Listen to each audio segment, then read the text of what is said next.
Usually क्या करते हैं कि साइबर कैफेज में जाके भर लेते हैं या फ्रेंड्स आपस में 4-5 मिलके फॉर्म फिल कर लेते हैं। बाद में उसको ये रियलाइज होगा कि मेरे को तो ये सब्जेक्ट सही ही नहीं थे, मेरे को तो ये कोर्स करना ही नहीं था, तो मेरे तो सब्जेक्ट ही गलत हो गए। What next? जगह साल भी खराब हो जाता है। कुछ ऐसे बच्चे हैं जो 60-50% पे रहे बट वो काफ़ी अच्छा स्कोर कर जाते हैं। तो मान लीजिए मैं वो एवरेज बच्चा हूँ जो क्लास 12th के अंदर 60% ला रहा है। एक एवरेज बच्चे के लिए क्या है?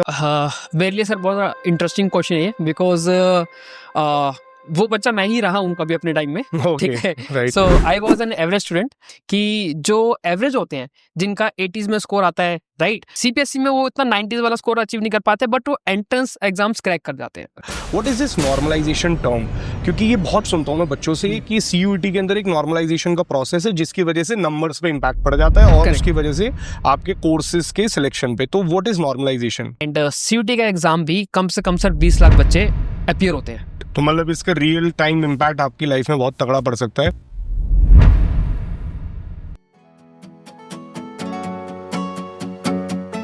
आज हमारे साथ प्रेजेंट है विपिन नारंग सर, जो पिछले एक डेकेड से यानी 10 सालों से अंडर ग्रेजुएट स्टूडेंट्स को टीच एंड मेंटोर कर रहे हैं। मिस्टर नारंग ने सालों के एक्सपीरियंस में हजारों स्टूडेंट्स को कॉम्पिटिटिव एंट्रेंस एग्जाम्स और कॉलेजेस एडमिशन के प्रोसेसेस में गाइड किया है। उनके स्टूडेंट्स ने देश के टॉप इंस्टीट्यूशंस में एडमिशन सिक्योर किया है, including reputed IIMs and SRCC. उनका अप्रोच हमेशा प्रैक्टिकल, प्रोसेस ड्रिवन और स्टूडेंट सेंट्रिक रहा है। आज हम उनके साथ CUET UG 2026 को स्टूडेंट्स और पेरेंट्स दोनों के पर्सपेक्टिव से समझने की कोशिश करते हैं, एक प्रयास करते हैं। सर, शुरुआत यहीं से करते हैं क्योंकि काफी पेरेंट्स और स्टूडेंट्स अभी भी CUET UG 2026 को लेकर बेसिक क्लैरिटी नहीं पा रहे हैं। उनको कुछ बेसिक डाउट्स हैं, तो उस पर हम डिस्कशन स्टार्ट करते हैं। सबसे पहला जो सवाल निकल के आता है, दैट इज कि अगर आपके पास कोई पेरेंट या फिर कोई भी स्टूडेंट कोई रूरल एरिया से आते हैं या अलग अलग शहरों में आते हैं या फिर उतने पढ़े लिखे नहीं हैं, तो आप बहुत ही बेसिक टर्म्स में, बहुत ही बेसिक शब्द में कैसे एक्सप्लेन कर सकते हैं कि व्हाट इज CUET एग्जाम क्यों आया और इसका पर्पस क्या था? ओके, सो ये सर आपको पहले समझना पड़ेगा कि CUT है क्या। तो CUT stands for common university entrance test, right. So basically अगर आपको याद हो, आज के टाइम में पेरेंट्स के लिए भी ये एक बहुत बड़ा लाइक आप कह लो कि प्रॉब्लम इसलिए फेस हो रही है कि इसको समझने के लिए, क्योंकि जब आपके और हमारे टाइम में या पेरेंट्स के टाइम में जब उन्होंने अपने 12th के बाद कॉलेज में एडमिशन लिए थे, तब ये स्ट्रक्चर नहीं था। तब स्ट्रक्चर कुछ और था उस टाइम में। उस टाइम पे क्या होता था कि मेरिट बेस्ड एडमिशन होते थे। मेरिट बेस्ड का मतलब होता है कि 12th क्लास में जो बच्चे का स्कोर आएगा, राइट। उसके अकॉर्डिंगली जो अलग अलग यूनिवर्सिटीज होते थे वो अपनी कट ऑफ निकालते थे। फिर वो कट ऑफ एक टाइम पे न्यूज़पेपर में आया करती थी। राइट सर, वो ऑनलाइन आने लग गई। है करेक्ट। ना। अब उन सारी यूनिवर्सिटीज ने मिलकर एक अलग से उन्होंने बोला कि अब हम मेरिट बेस पे नहीं, अब हम स्कोर कंसिडर नहीं करेंगे, अब हम अपना एंट्रेंस खुद से कंडक्ट करवाएंगे। ठीक है, उसके लिए भी उनके अपने कुछ रीजंस रहे होंगे। तो अब लेकिन स्ट्रक्चर कुछ इस तरह का है कि एक एंट्रेंस टेस्ट बीच में आ चुका है। 12th के बोर्ड मार्क्स कि अब कंसिडर नहीं होंगे। अब अगर आपको एडमिशन चाहिए किसी भी कॉलेज में आफ्टर क्लास 12th, तो आपको एक CUD का एंट्रेंस देना पड़ेगा। ठीक है, और इस एंट्रेंस को कंडक्ट करवाने के लिए भी एक उन्होंने बॉडी बनाई है जिसका नाम है NTA। बॉडी ऑलरेडी स्टेब्लिश थी, ठीक है, जो ऑलरेडी जेई का या नीट का एग्जाम्स लेती आ रही है। अब CUT की रिस्पॉन्सिबिलिटी भी NTA के ऊपर। Okay, understood. मतलब अगर अब किसी भी स्टूडेंट को क्लास 12th के बाद कोई भी कोर्स ज्वाइन करना है अपने फ्यूचर के रिगार्डिंग, सो उसको एक कॉमन यूनिवर्सिटी का जो एंट्रेंस एग्जामिनेशन है वो पास करके ही करना पड़ेगा। एंड 12th के बोर्ड्स के नंबर उतने रेलिवेंट नहीं रहे जो कि पेरेंट्स के टाइम पे या हमारे टाइम पे हुआ करते थे। तो अब उनके CUET के स्कोर के बेसिस पे उनको कट ऑफ्स निकलेंगे और उसके बेसिस पे अलग अलग यूनिवर्सिटीज में होगा। सर, कौन कौन सी ऐसी यूनिवर्सिटीज हैं जिसमें वो CUET के थ्रू जा सकते हैं? ओके, पहले तो कौन कौन सी यूनिवर्सिटीज हैं उससे पहले हमारे को यूनिवर्सिटी को कैटेगराइज करना होगा। ओके। तो हमारे पास 3 टाइप्स की यूनिवर्सिटीज एग्जिस्ट करती हैं। The one is central universities, जो कि सेंट्रल गवर्नमेंट के थ्रू रन होती है। The second is state universities, for example हमारी अगर हम दिल्ली की बात करें तो गुरु Govind Singh Indraprastha university is a Okay. State university and Okay. Delhi university is not a state university, that a central university. अच्छा, डीयू जो हमारा है वो सेंट्रल यूनिवर्सिटी सेंट्रल यूनिवर्सिटी के अंडर आता है। बहुत सारे बच्चों के माइंड में आता है कि उसका नाम दिल्ली दिल्ली यूनिवर्सिटी है है तो वो दिल्ली के स्टूडेंट्स के लिए। जैसे Banaras Hindu university. Correct correct, that is also central university, okay, right. So BHU, Jamia, DU, ये सारी सेंट्रल यूनिवर्सिटीज हो गई। एंड हमारी जो IPU है, गुरु गोविंद सिंह इंद्रप्रस्थ यूनिवर्सिटी हो गई, या हरियाणा के लिए कह लीजिए MDU हो गई, है ना, और आपका एक और कुरुक्षेत्र यूनिवर्सिटी हो गई, ये सारी स्टेट यूनिवर्सिटीज है। राइट। सो ये तीनों यूनिवर्सिटीज और कुछ आपकी private universities, right? Third one is private universities, absolutely. ठीक है, तो ये तीनों टाइप की यूनिवर्सिटीज में जो भी एंट्रेंस आपका रहेगा वो कॉमन रहेगा इनके लिए। Correct correct correct. ऑल्दो कुछ प्राइवेट यूनिवर्सिटीज या स्टेट यूनिवर्सिटीज अपना खुद का एंट्रेंस टेस्ट भी कंडक्ट करवाते हैं, है ना, बट काफी सारी यूनिवर्सिटीज CUT में भी पार्टिसिपेट करती है और वो CUT के स्कोर को भी कंसिडर करते हैं। Understood sir. अब जैसे सभी आप लोग भी जानते होंगे, दर्शक जितने भी स्टूडेंट्स बैठे हैं, कि अभी हाल ही में जनवरी 3 आई गेस जो है CUET के एप्लीकेशन फॉर्म्स रिलीज हुए थे। सो सर, आपके हिसाब से CUET एप्लीकेशन फॉर्म में एक ऐसी गलती या एक मेजर मिस्टेक स्टूडेंट्स क्या करते हैं जो रिपीटेटिवली करते आ रहे हैं? 2022 के बाद से आप CUET के एग्जामिनेशंस को भी देख रहे हैं, तो बच्चों का एक बेसिक गड़बड़ क्या हो जाती है जिसकी वजह से हो सकता है कि उनका फ्यूचर हार्म हो जाएगा, फिर उनको बाद में रियलाइज हो, बट वो तब तक चेंज नहीं कर पाते। तो what is that one mistake that every student should know कि वो अवॉइड करनी है? ओके, सो ऑल्दो बच्चे काफी सारी मिस्टेक्स कर देते हैं फॉर्म फिल करते वक्त, राइट सर। बट अगर आप एक पर्टिकुलर मिस्टेक अगर मेरे से पूछेंगे तो एक मिस्टेक बच्चों की एकेडमिकली ये हो जाती है कि जब सब्जेक्ट सिलेक्शन का उसमें प्रोसेस आता है राइट, ना, तो उसमें आप गलत सब्जेक्ट चूज ना कर लो। गलत मतलब ये नहीं कि लाइक आपको कौन सी कॉलेज में कौन से कोर्स के लिए एडमिशन चाहिए, तो उसका अपना क्राइटेरिया है, Right. है ना। तो फॉर एग्जाम्पल, अगर किसी बच्चे को DU के अंदर BCom ऑनर्स करना है, ओके, राइट, तो उसके जो डोमेन सब्जेक्ट्स होते हैं उसको उसके लिए मैथ्स या अकाउंटेंसी में से कोई एक डोमेन सिलेक्ट करना ही होगा, कंपल्सरी, ओके, राइट। एंड उसके अलावा फिर अपने वो कोई और 2 डोमेन्स भी ले सकता है। बट सपोज अगर बच्चा चाहता है कि मैं BCom ऑनर्स करना चाहता हूँ, अब उसके पैरेलल वो एक एडिशनल कोर्स भी लेके चल रहा है, लेट अस सपोज उसको BMS के लिए भी अप्लाई करना है ना, राइट, तो उसका जो क्राइटेरिया उसमें है कि मैथ्स कंपल्सरी होना चाहिए, राइट। तो इस तरह से हमारे को सब्जेक्ट कॉम्बिनेशन कौन सा चाहिए ये बहुत जरूरी है। वहां पे बच्चे कभी कभी गड़बड़ कर जाते हैं और हम वो सब्जेक्ट चूज नहीं करते जो कि हमारे को रिक्वायर्ड होता है एडमिशन के लिए, और बच्चों को ये चीज बाद में रियलाइज होती है, राइट। तो ये बहुत जरूरी स्टेप है। राइट। मतलब आप ये कह रहे हैं कि फॉर्म के टाइम पे जो सब्जेक्ट्स हम डालेंगे, करेक्ट उसी के बेसिस पे हम लोग आगे कोर्सेज को चूज कर पाएंगे। करेक्ट करेक्ट ओके, तो अगर बच्चे को कोई दूसरा कोर्स करना और उसने वो सब्जेक्ट डाला ही नहीं फॉर्म फिल करते वक्त, तो ये उनकी सबसे बड़ी मिस्टेक हो सकती है। Correct sir. यूजुअली क्या करते हैं बच्चे ना, साइबर कैफेज में जाते हैं, वहां पे फॉर्म फिल करते हैं। Right sir. तो साइबर कैफेज में देखो उनकी मिस्टेक नहीं है, बिकॉज उनको तो फॉर्म फिल करवाना है। करेक्ट, वो बिल्कुल। बच्चों से ही पूछते हैं कि आपको कौन कौन सा सब्जेक्ट। अब वो इंस्टेंट मोमेंट में बच्चे सोच नहीं पाते, वो क्या करते हैं जो उनका स्ट्रॉन्ग सब्जेक्ट होता है या जो उनका फेवरेट सब्जेक्ट होता है, वो कुछ वो या दोस्तों ने बता दिया, ये कर दिया, बिल्कुल सही कह रहे हैं आप, करेक्ट। राइट। तो वो 3 या 4 अपने हिसाब से सब्जेक्ट्स फिल कर लेते हैं, वो ये नहीं देखते कि क्या रिक्वायर्ड है।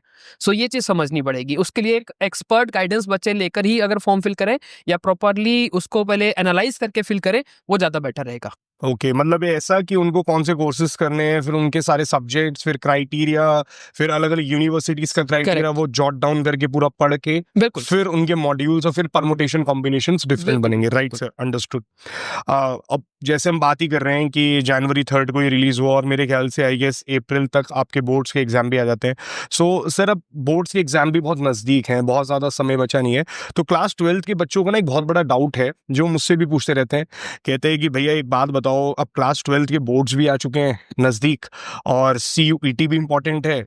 अब फैकल्टीज बोलते हैं क्लास 12 के जो बोर्ड्स हैं वो बहुत इंपॉर्टेंट है, एंड हमें पता है कि CUET इज वेरी इंपॉर्टेंट क्योंकि उसी के नंबर्स एक्चुअल में रेलिवेंट है। सो सर, कैसे हम प्रायोरिटाइज करें अपनी स्टडी को, कैसे अपने रूटीन को प्रायोरिटाइज करें, क्योंकि अगले 3 महीने का आप मुझे कुछ कोर्स बताइए, कुछ जर्नी बताइए, कुछ टाइम टेबल बताइए जो बच्चे फॉलो कर पाए। राइट। नो डाउट सर, इसमें बच्चों को एक कंफ्यूजन रहता ही है। पहले तो ये कंफ्यूजन है बच्चों को कि अगर 12th के मार्क्स कंसिडर ही नहीं होंगे सो हम बोर्ड दे क्यों रहे हैं। Right sir. ठीक है। दूसरा ये है कि जब CUET के मार्क्स कंसिडर होंगे तो हम क्यों ना उसी की प्रिपरेशन करें, राइट। बट इसमें सर एक चीज हमारे को समझनी पड़ेगी कि बच्चों को पहले सीयूटी का एग्जाम स्ट्रक्चर समझना है। अगर आप सीयूटी के एग्जाम स्ट्रक्चर पर फोकस करेंगे तो सर उसमें 3 सेक्शंस में सीयूटी डिवाइड होता है। Okay, the first one is English, the second है। One is domain, domain, the third is general test. Domain मतलब डोमेन में सर जो बच्चा 12th क्लास में सब्जेक्ट्स पढ़ रहा है ओके, वही सब्जेक्ट्स वहां पे आते हैं। मतलब अगर कोई कॉमर्स का है तो कॉमर्स के ही सब्जेक्ट्स आपके डोमेन में रहते हैं, Correct. कोई साइंस का है तो साइंस के, और बाकी दोनों सबके लिए सेम है। Correct Right. Correct correct. अब सर जो पहला लैंग्वेज है जिसमें यूजली बच्चे ज्यादातर इंग्लिश कंसिडर करते हैं, ठीक है। सो सर 12th क्लास में बच्चा ऑलरेडी इंग्लिश पढ़ रहा है, करेक्ट, करेक्ट। हाँ, Right, sir. ऑल्दो लिटरेचर आती है सीबीएसई में, यहाँ पे लिटरेचर वाला पार्ट नहीं है, बट यहाँ पे रीडिंग कॉम्प्रिहेंशन है, तो मोर और लेस स्किल सेम जज हो रही है आपकी, बिल्कुल बिल्कुल, है ना। तो बच्चे नॉवेल्स रीड करते हैं, यहाँ पे आपको रीडिंग कॉम्प्रिहेंशन अगेन रीडिंग का ही पार्ट है, राइट। सेकंड अगर हम डोमेन सेक्शन पे आते हैं तो डोमेन में वही सब्जेक्ट्स हैं जो आपके 12th क्लास में ऑलरेडी हैं। बिल्कुल, एंड जो थर्ड सेक्शन है जनरल टेस्ट जिसकी हम बात कर रहे हैं, वो पहली बात तो हर किसी के लिए मैंडेटरी नहीं है। ओके, दैट डिपेंड्स कि आप कौन सी यूनिवर्सिटी के लिए कौन से कोर्स के लिए अप्लाई कर रहे हो, है ना, आपकी स्ट्रीम क्या है, तो उसके ऊपर डिपेंड करेगा कि आपको जनरल टेस्ट देना है या नहीं देना है। तो अगर हम जनरल टेस्ट को एक बार को साइड में रख दें सर, तो इंग्लिश और डोमेन ये एग्जैक्टली Okay. वही सब्जेक्ट्स हैं जो आप ऑलरेडी 12th में पढ़ रहे हैं। तो जो बेसिक सिलेबस है, जो बेसिक कंसेप्ट्स हैं, वो सीबीएसई में और वो सीयूटी में दोनों में सेम है। तो जो आप पढ़ाई कर रहे हो, ऐसा नहीं है कि हम पढ़े क्यों, सही। बिल्कुल बिल्कुल, तो पढ़ना तो आपको पड़ेगा, है ना, लेकिन एग्जाम ओरिएंटेड पढ़ने के लिए, फॉर एग्जांपल अगर आप इस टाइम पे हम जनवरी या फरवरी में बात करते हैं, तो मैं बच्चों को ये सजेस्ट करता हूँ कि इस टाइम पर आप फोकस कीजिए अपने बोर्ड एग्जाम्स पे, ओके, क्योंकि मार्च में ही बोर्ड के एग्जाम्स आपके स्टार्ट बिल्कुल, होने वाले हैं, बिल्कुल, राइट। हाँ, जैसे ही बोर्ड के एग्जाम्स खत्म होते हैं तो हमारे पास जो सीयूटी का एग्जाम है वो मई में होगा। तो आपके पास मोटा मोटा 30 to 45 डेज मिल जाते हैं प्रिपरेशन करने बिल्कुल। के लिए। तो उसमें आप सीयूटी ओरिएंटेड उन्हीं सब्जेक्ट्स को फिर उसी स्ट्रक्चर के हिसाब से प्रिपेयर करेंगे, प्लस जो आपका जनरल टेस्ट है ना, वो भी आप प्रिपेयर कर सकते हो, उसके लिए भी आपके लिए पास इनफ टाइम होगा। मतलब आप ये बताना चाह रहे हैं कि इन केस अगर आप ऐसा कोई कोर्स चूज करते हैं जिसमें जनरल टेस्ट है ही नहीं, करेक्ट, तो जरूरी नहीं है, आप डोमेन और इंग्लिश के बेसिस पे भी एंट्रेंस टेस्ट निकाल सकते हैं, राइट, प्लस आप अपना वहां पे एक यूनिवर्सिटी के अंदर एक क्राइटेरिया लाके अपना ग्रेजुएट कोर्स कर सकते हैं। राइट। हर एक के लिए जीटी कंपलसरी नहीं है। हर के लिए कंपल्सरी नहीं है, बट अगर जो बच्चे चूज कर भी रहे हैं अपने कोर्स या कॉलेज के अकॉर्डिंग, राइट, तो प्रिपरेशन भी इतनी टफ नहीं है। उस पर भी हम Okay. आगे डिस्कस करेंगे कि उसमें स्ट्रक्चर में क्या क्या आएगा। Right sir. सो अब लाइक एक ना क्वेश्चन निकल के आता है सर, एक एवरेज बच्चे का क्वेश्चन बता रहा हूँ मैं आपको। मान लीजिए मैं वो एवरेज बच्चा हूँ जो क्लास 12th के अंदर 60% ला रहा है और 70%, या कोई भी ऐसी वजह हुई जिसकी वजह से मैं क्लास 12th में बहुत अच्छा परफॉर्म नहीं कर पाया, यानी कि प्री बोर्ड्स में, हाँ जी। एंड बोर्ड्स आने वाले और मैं उतना कॉन्फिडेंट नहीं हूँ, तो क्या मैं बहुत अच्छा परफॉर्म कर सकता हूँ सीयूईटी में? क्योंकि मेरे जो सीनियर्स रहे हैं, जो पिछले सालों में मैंने देखे, कुछ ऐसे बच्चे भी देखे हैं कि जो बहुत ही टॉप क्लास 12th में रैंक लेके आए, अच्छा, but they are not able to score that much in CUET, अपने मन पसंदीदा कोर्स नहीं कर पाते हैं।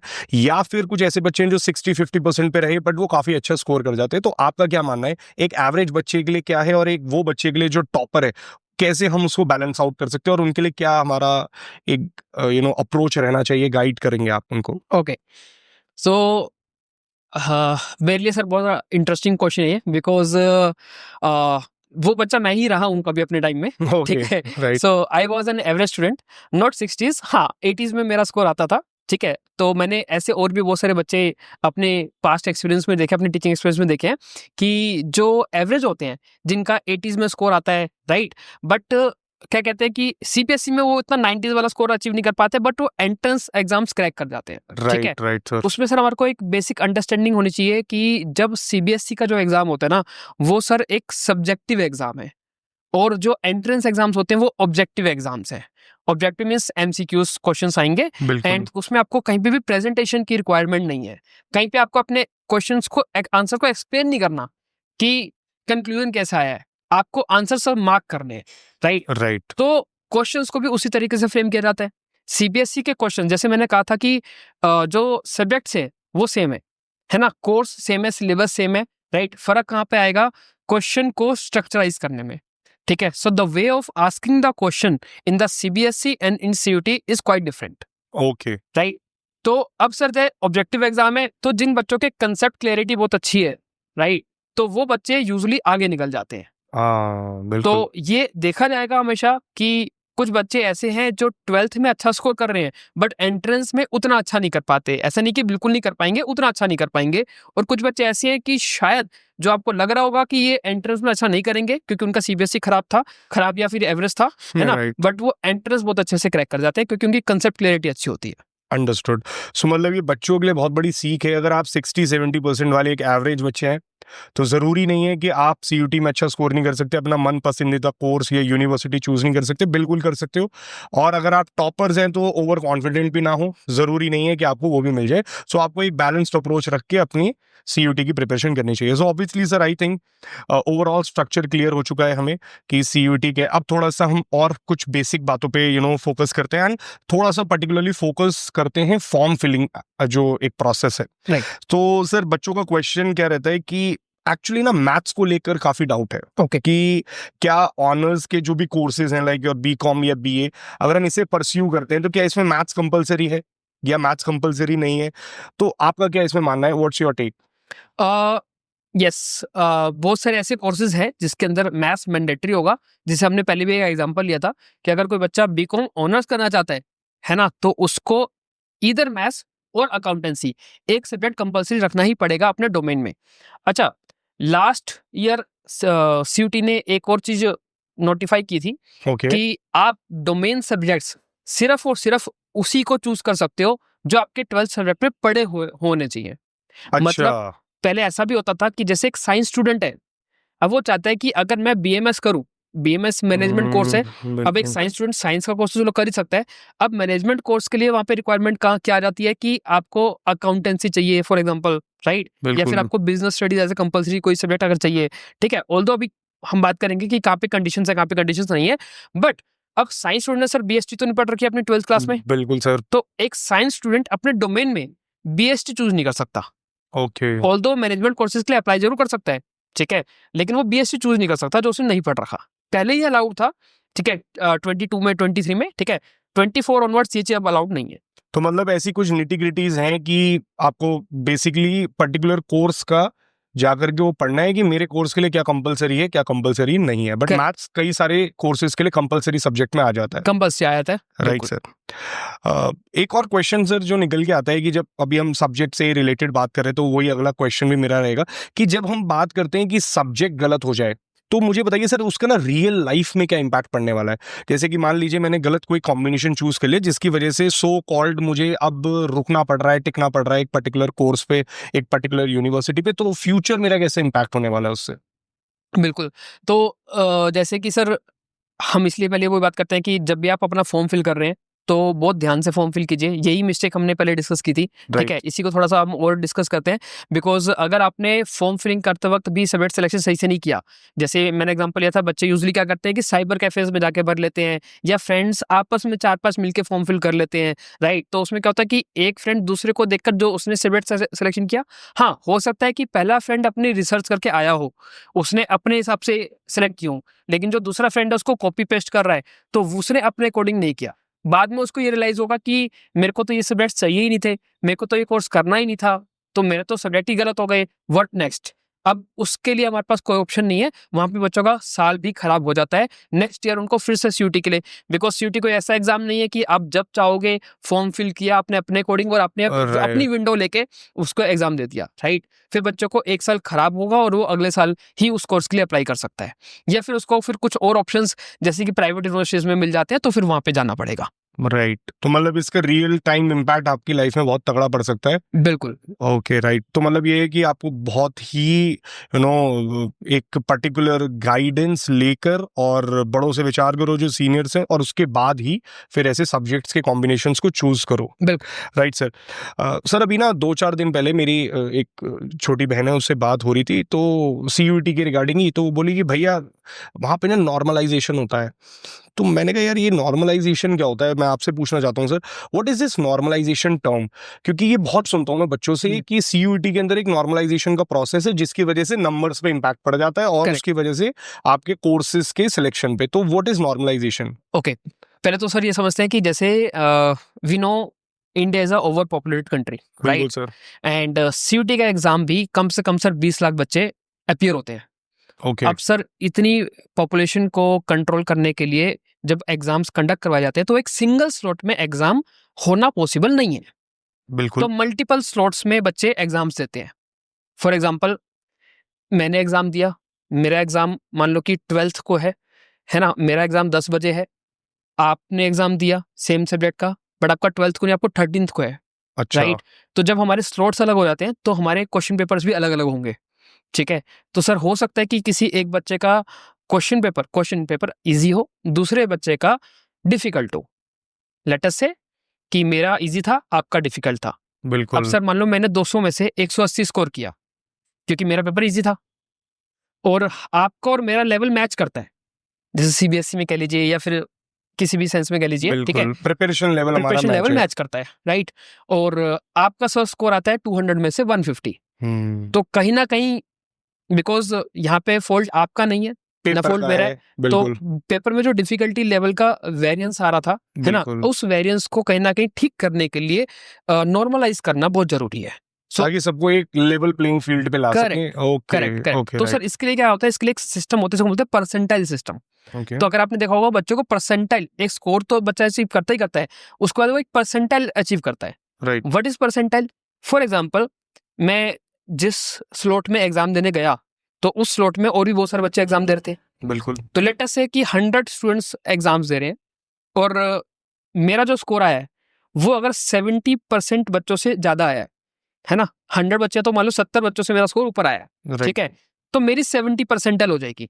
अच्छा परसेंटेज और परसेंटाइल डिफरेंट है। यस, ओके ओके परसेंटेज तो सर जो बेसिक फंडा जो बच्चे अपने marks obtained upon total marks बिल्कुल बिल्कुल मल्टीप्लाई विद 100, Right, ये sir. बेसिक फॉर्मूला हर कोई जानता है। राइट परसेंटाइल क्या होता है सर? परसेंटाइल बस इन सिंपल वर्ड्स आप ये कह सकते हो कि आप कितने परसेंट बच्चों से आगे हो, ओके आपका स्कोर कितना है, दैट डजंट मैटर। अच्छा मैं 200 में से अगर मेरा स्कोर 10 आता है, still I can get 100 percentile. अच्छा मतलब ये कि बाकी जो 190 बच्चे हैं समझ गया मैं। उनका स्कोर 10 भी नहीं है, बिल्कुल बिल्कुल राइट सर। ठीक है। तो परसेंटाइल का मतलब ये है कि एक कंपैरिजन है बच्चों का आपस में, है ना।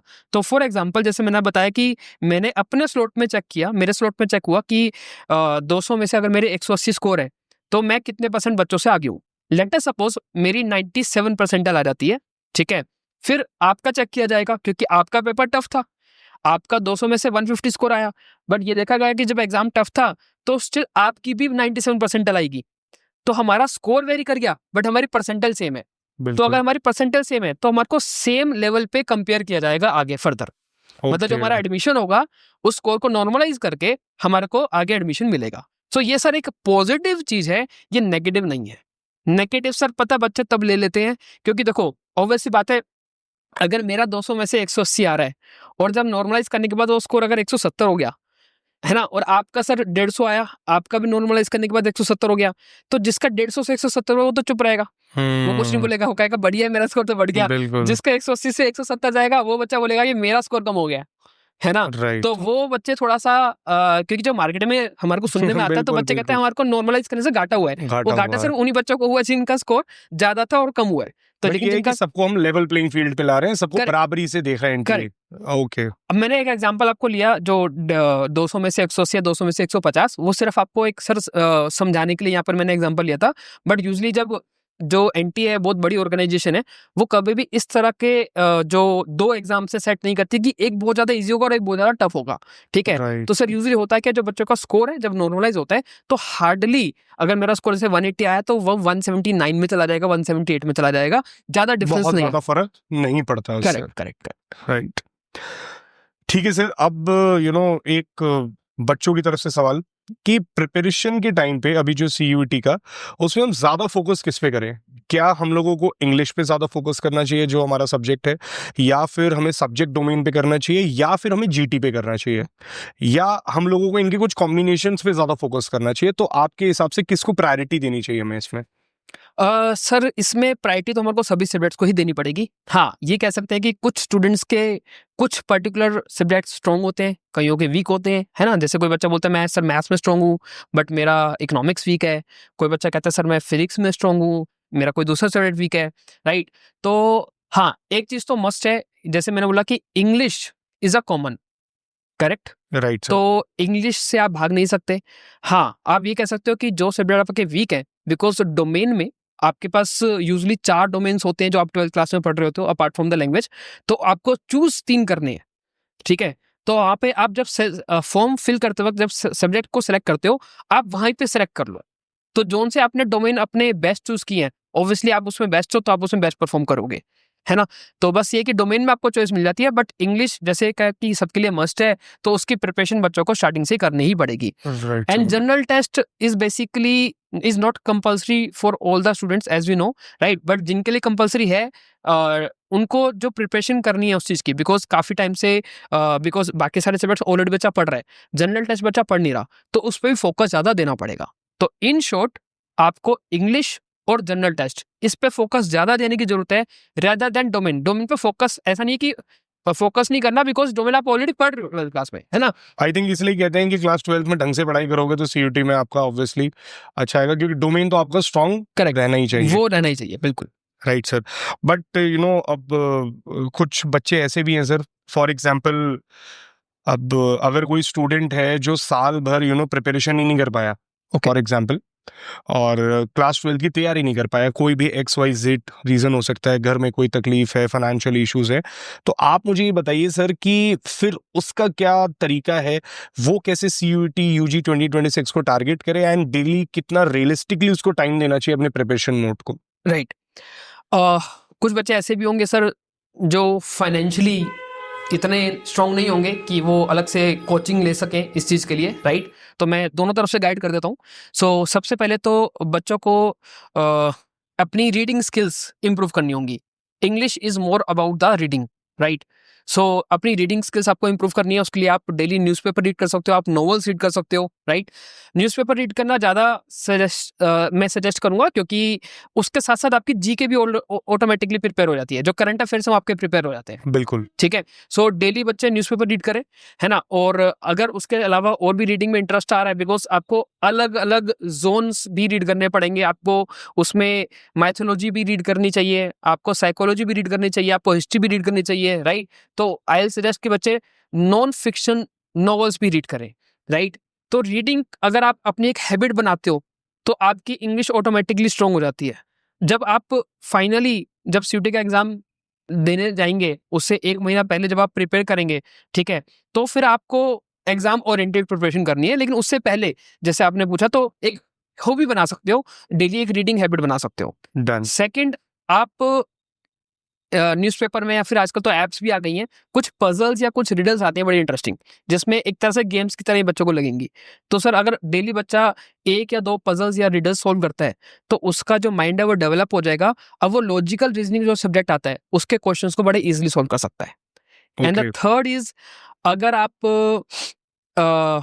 कुछ जिसे बोल सकते हो मेंटल मैथ्स, है ना, जिसे बच्चे हमारे 6th या 7th क्लास में हमारा सब्जेक्ट भी हुआ करता था, राइट सर। जिसमें विदाउट पेन आप कैलकुलेशंस कर रहे हो, राइट। आप स्क्वायर रूट्स निकाल पा रहे हो, इस तरह की कुछ ट्रिक्स बच्चा अगर सीख लेते हैं, राइट, तो कहीं ना कहीं उनका जो क्वांट्स होता है, जो एक सब्जेक्ट है, वो भी स्ट्रॉन्ग हो जाता है। तो ये 3 सजेशन सर मेरे रहेंगे। एक तो नॉवेल्स रीड करना बच्चा स्टार्ट कर दे, एक न्यूज़पेपर रीड करना स्टार्ट कर दे, एक पजल्स सॉल्व करना स्टार्ट कर दे, और एक मेंटल मैथ्स। ये 4 चीज़ अगर बच्चा कर लेता है तो सर मुझे लगता है कि उसके लिए जो प्रिपरेशन है, जो एंट्रेंस क्रैक करना, वो काफ़ी ईजी हो जाएगा।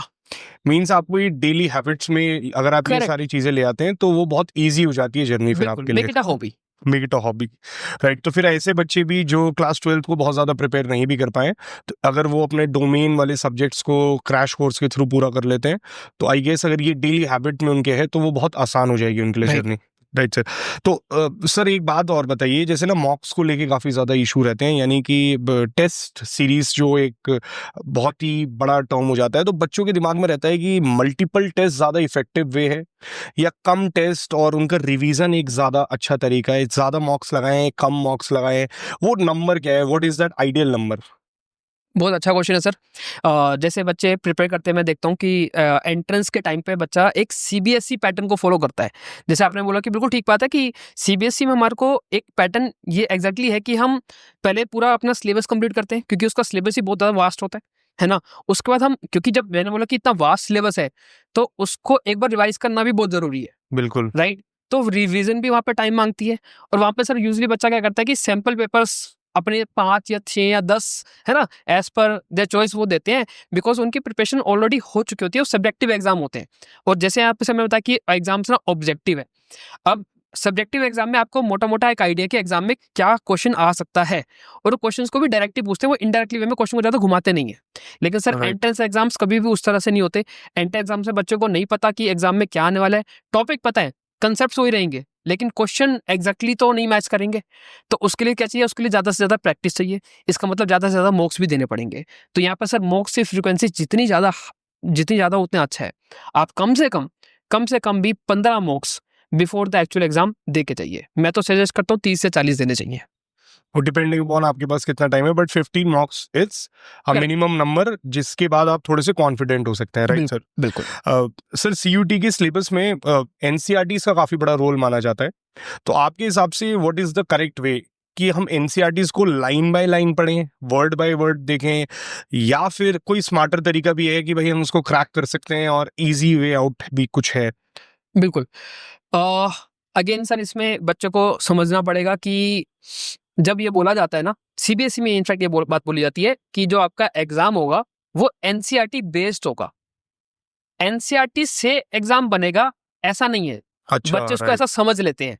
इनफैक्ट सीबीएसई में भी वैसा नहीं है, और ना ही सीबीएसई में अगर आप कभी भी कोई भी पेपर उठा के देख लीजिए, तो शायद अगर 30 क्वेश्चंस का कोई क्वेश्चन पेपर है, तो 30 में सर एक आधा क्वेश्चन ऐसा हो सकता है जो एग्जैक्ट एनसीईआरटी से वर्ड टू वर्ड मैच करता होगा। Right. अदरवाइज एनसीईआरटी बेस्ड होता है। मतलब कि एनसीईआरटी बेस्ड करने का मतलब ये है कि जो कंटेंट, जो करिकुलम एनसीईआरटी ने डिसाइड किया है, उसी करिकुलम में से ही पेपर बनेगा। एग्जाम्पल मैं ले लेता हूँ, जैसे 12th क्लास की मैथ्स में सर एक चैप्टर आता है मैट्रिसेस। Right. अब मैट्रिसेस में सर क्या है कि बहुत सारे कंसेप्ट हैं। तो जैसे मैंने कहा था, जब बच्चा फ्री स्टाइल पढ़ता है, नवंबर दिसंबर तक अपना फ्री स्टाइल अगर कोई बच्चा पढ़ रहा है, तो वो ऑब्जर्व करेगा मैट्रिक्स में पढ़ने को बहुत कुछ है।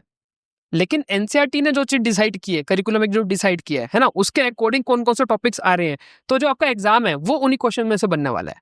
तो सेम सर जो सीयूटी का पैटर्न है वो एनसीईआरटी बेस्ड हो सकता है, बट ऐसा नहीं है कि अगर आप एनसीईआरटी को बहुत अच्छे से, जैसे हम बोलते हो, चाट लिया ठीक है, अच्छे से बुक को रट लिया, Right. है ना, तो एनसीईआरटी रटने से आपका एग्जाम्स क्रैक नहीं होने वाले। उसके लिए फिर से वही स्ट्रेटेजी यूज करनी पड़ेगी, ज्यादा से ज्यादा मॉक टेस्ट की, क्योंकि आपको नहीं पता, पेपर अनप्रेडिक्टेबल है, आप उसको प्रेडिक्ट नहीं कर पाओगे कि यही क्वेश्चन आने वाला है। So multiple test series, multiple, एक क्वेश्चन, एक कॉन्सेप्ट से कितने क्वेश्चन बन सकते हैं, वो सारे एंगल आपको देख करके ही एग्जाम के अंदर एंटर करना चाहिए। करेक्ट। राइट सर, जब हम एग्जाम के अंदर एंटर करते हैं और फिर एग्जामिनेशन हॉल में बैठते हैं, तो ये तो एक कंप्यूटर बेस्ड टेस्ट है, राइट?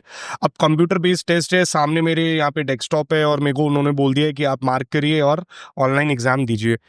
वहाँ पे मेरे पास रफ वर्क के लिए कोई स्पेस नहीं दे रखा होता है, या दे रखा होता है, और कई बच्चों को ना डाउट रहता है कि हम लोग रफ वर्क कहाँ करेंगे, किस तरीके से हम लोग क्वेश्चंस को सॉल्व करेंगे वहाँ पे।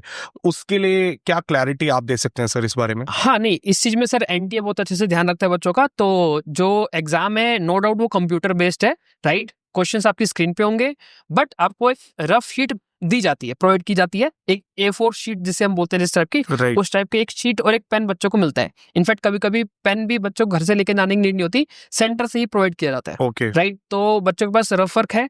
हाँ, कुछ टाइम पहले मैंने कुछ बच्चों से कंप्लेंट सुनी थी कि जो सेंटर वाले हैं वो एक से ज्यादा शीट नहीं देते, वो Okay. एक ही शीट देते हैं, तो हमारे को उसी में करना पड़ता है। ऐसा कोई रूल नहीं है एनटी की तरफ से, आप एक से ज्यादा शीट डिमांड कर सकते हो, बिल्कुल, बिकॉज ऑब्वियसली आप जब फॉर्म फिल करते हो तो आप उसके एक पेमेंट करते हो, एंड उसी बिल्कुल। पेमेंट के थ्रू ही आपका एग्जाम कंडक्ट करवाया जाता है। So it's your right. So आप वहाँ पे जाकर आराम से बच्चे मांग सकते हैं, ऐसा डरने की नीड नहीं है, बिकॉज 12th क्लास के बच्चे होते हैं, थोड़े घबराए हुए होते हैं, तो वहाँ पे आप एक्स्ट्रा शीट्स के लिए भी डिमांड कर सकते हैं। बिल्कुल, तो आप मांगेंगे तो आपको जरूर मिलेगा। बिल्कुल बिल्कुल, ध्यान रखिएगा स्टूडेंट्स अभी। अब सर स्टूडेंट्स के ना एक फियर ऑफ मिसिंग आउट वाली एक फीलिंग आती है, और वो पर्टिकुलर प्रेशर वो कहाँ पे फेस करते हैं, जब वो कॉलेज और कोर्सेज के रिगार्डिंग जब सोचना स्टार्ट करते हैं। करेक्ट। फॉर एग्जांपल सीयूईटी और इपमैट की जब हम प्रिपरेशन कर रहे होते हैं, तो काफ़ी स्टूडेंट्स को ना ऐसा लगता है कि ये जो एग्जाम्स हैं उनको एक जैसे ट्रीट करते हैं। राइट। सो आपका क्या मानना है इस पे? अगर सर मैं सीयूईटी और आईपी मैट की जैसे आपने बात की, तो सर सीयूईटी और आईपी मैट में डिफरेंस है, मैं बताता हूँ। जैसे सीयूईटी में भी आप मैनेजमेंट कोर्सेज के लिए अप्लाई करते हो, और IPMAT is standardised, conducted by the IIMs, and जो मैनेजमेंट कोर्स के लिए हम अप्लाई कर रहे हैं, राइट? बट सर इसका जो स्ट्रक्चर है, एग्जाम का स्ट्रक्चर है, वो काफी डिफरेंट होने वाला है। सीयूईटी में जैसे हमने डिस्कस किया था कि इंग्लिश, साथ में डोमेन और domain, general test. General test. अब आईपी मैट की अगर हम बात करें तो उसमें इंग्लिश आती है और 2 ही सेक्शन होते हैं, दूसरा होता है मैथ्स।